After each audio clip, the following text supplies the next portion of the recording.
Big boss ലൈവിൽ ഇപ്പോൾ big boss ഹൗസിൽ നിന്ന് ഔട്ടായി പോയ കണ്ടസ്റ്റൻറ്റുകൾ വീട്ടിലേക്ക് വരുന്ന ഒരു സമയമാണ്. ആദ്യമായിട്ട് എത്തിയിരിക്കുന്നത് അപ്പാനി ശരത്താണ്. ആ ഒരു മ്യൂസിക് കേട്ടപ്പോഴത്തേന് അനുമോള്, ആദില, നൂറ, അക്ബർ, അനീഷ്, നമ്മുടെ നെവിൻ ഇത്രയും പേരും കൂടെ ഓടി പ്രധാന വാതിലിലേക്ക് ചെല്ലുകയാണ്. അപ്പോഴത്തേന് ആ മ്യൂസിക്കിനൊത്ത് ഇവർ ഡാൻസ് ഒക്കെ ചെയ്തിട്ട് ആരാ വരുന്നതെന്ന് അറിയാനുള്ള ആകാംക്ഷയിൽ ഇങ്ങനെ നിൽക്കുകയാണ്. അപ്പോഴാണ് ആ ഡോറ് തുറന്നിട്ട് അകത്തേക്ക് വരുന്നത് അപ്പാനി ശരത്താണെന്ന് ഇവർ കാണുന്നത്. പക്ഷേ ശരത്തിൻ്റെ മുഖത്ത് ഒരു മുഖംമൂടി വെച്ചിരുന്നു. ആരാണെന്ന് ഇവർക്ക് ആദ്യം മനസ്സിലായില്ല. പിന്നെ ഓടി വന്നിട്ട് നമ്മുടെ അക്ബറിനെയാണ് ആദ്യം കെട്ടിപ്പിടിച്ചത്. എന്നിട്ടാണ് ആ മുഖംമൂടി മാറ്റിയത്. അപ്പോഴാണ് ഇവർക്ക് മനസ്സിലായത് അപ്പാനി ശരത്താണെന്ന്. പിന്നെ അനുമോളെ കെട്ടിപ്പിടിക്കുന്നുണ്ട്. പിന്നെ നെവിനെയും അനീഷിനെയും ഒക്കെ കെട്ടിപ്പിടിച്ചിട്ട് അവർ അപ്പാനി ശരത്തിനെ അകത്തേക്ക് കൂട്ടിക്കൊണ്ട് വരികയാണ്. എന്നിട്ട് നെവിൻ വരുന്ന വഴി പറയുന്നുണ്ടായിരുന്നു, എന്ത് നല്ല സ്കിൻ ടോൺ ആയിട്ടുണ്ട്, സുന്ദരനായിരിക്കുന്നു, സിനിമയൊക്കെ ഉണ്ടോ എന്നൊക്കെ ചോദിക്കുന്നുണ്ട്. ഓരോരുത്തരും ഓരോ ചോദ്യങ്ങൾ ചോദിച്ചുകൊണ്ടേ ഇരിക്കുകയാണ്. ശരത്തിനെ വിളിക്കാനായിട്ട് ഇങ്ങോട്ട് വരുന്ന സമയത്ത് തന്നെ അവിടെ എല്ലാവരുടെയും ഡ്രസ്സുകൾ ഇങ്ങനെ ഉണങ്ങാനായിട്ട് വെയിലത്തിട്ടിരുന്നായിരുന്നു. പക്ഷേ നെവിനാണെങ്കിൽ ആരോ വരുന്നുണ്ടെന്ന് മനസ്സിലായില്ല. അപ്പോൾ പെട്ടെന്ന് തന്നെ ആ തുണികളെല്ലാം പറക്കി അങ്ങ് മാറ്റിയിടുകയാണ്. അത് അവിടെ ഒരു വൃത്തികേടായിട്ട് തോന്നിയിട്ടായിരിക്കണം നെവിൻ അതൊക്കെ ചെയ്യുന്നുണ്ടായിരുന്നു. അതൊക്കെ കറക്റ്റായിട്ട് ക്യാമറയിൽ ഇങ്ങനെ ഫോക്കസ് ചെയ്ത് കാണിക്കുന്നുണ്ടായിരുന്നു.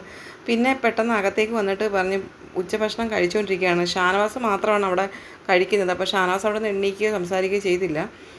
പക്ഷേ ബാക്കി എല്ലാവരും ആഹാരം കഴിക്കാനായിട്ടൊക്കെ വിളിക്കുകയാണ്. എന്നിട്ട് ശരത്തിനോട് ചോദിക്കുന്നുണ്ട്, എനിക്കവിടെ പിന്നെ ട്രോളൊക്കെ ആണോ നെവിൻ ചോദിക്കുന്നുണ്ട്. നെവിന് ഭയങ്കരമായ പേടി, നെഗറ്റീവാണോ, എന്തെങ്കിലും ഒന്ന് പറയുന്നൊക്കെ നെവിൻ ചോദിക്കുന്നുണ്ട്. അനുമോള് പറയുന്നുണ്ട് വയറ് ചാടിയിട്ടുണ്ട്, അതിന് പറയാം വീട്ടിൽ പോയി ഫുഡ് അടി, അതുകൊണ്ടാണ് വയറ് ചാടിപ്പോയെന്ന് അപ്പാനി ശരത്ത് പറയുന്നുണ്ട്.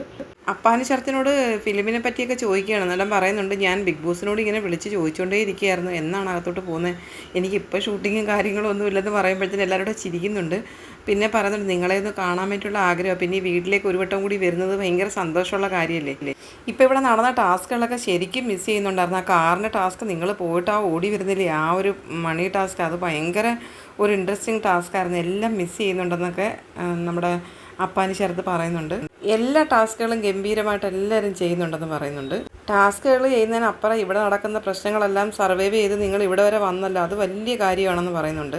അനുമോള് പറയുന്നുണ്ട്, ഞാനിപ്പോൾ കരയാറില്ലല്ലോ. അന്നേരം അപ്പാനി ശരത്ത് പറയാം, എന്താ കരയുന്നുണ്ട്, കുഴപ്പം, കരഞ്ഞു, അതൊന്നും ഒരു കുഴപ്പമില്ല, കരച്ചിൽ വന്നാൽ കരയണം, ചിരിക്കാൻ വന്നാൽ ചിരിക്കണമെന്നൊക്കെ അപ്പാനി ശരത്ത് അനുമോളെ നോക്കി ചിരിച്ചുകൊണ്ട് പറയുന്നുണ്ട്. എന്നിട്ട് തിരിഞ്ഞ് ഇന്ന് പറയുന്നുണ്ട്, ആരാടാ എൻ്റെ നാട്ടുകാരി പറയുന്നത്, പിള്ളേരുടെ അടുത്ത് കളിക്കുന്നത് എന്നൊക്കെ പറഞ്ഞിട്ട് ചിരിക്കുന്നുണ്ട്.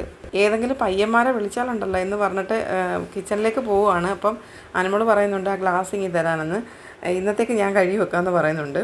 എല്ലാവരും കൂടെ എത്തുമ്പോഴായിരിക്കും രസമായിരിക്കുന്നതെന്ന് പറയുന്നുണ്ട്. ഇന്ന് രാവിലെ കൂടി ഞാനും അതിലേയും കൂടെ പറഞ്ഞെന്നൊക്കെ. എന്തായാലും ലൈവ് രസമുണ്ട് കാണാൻ.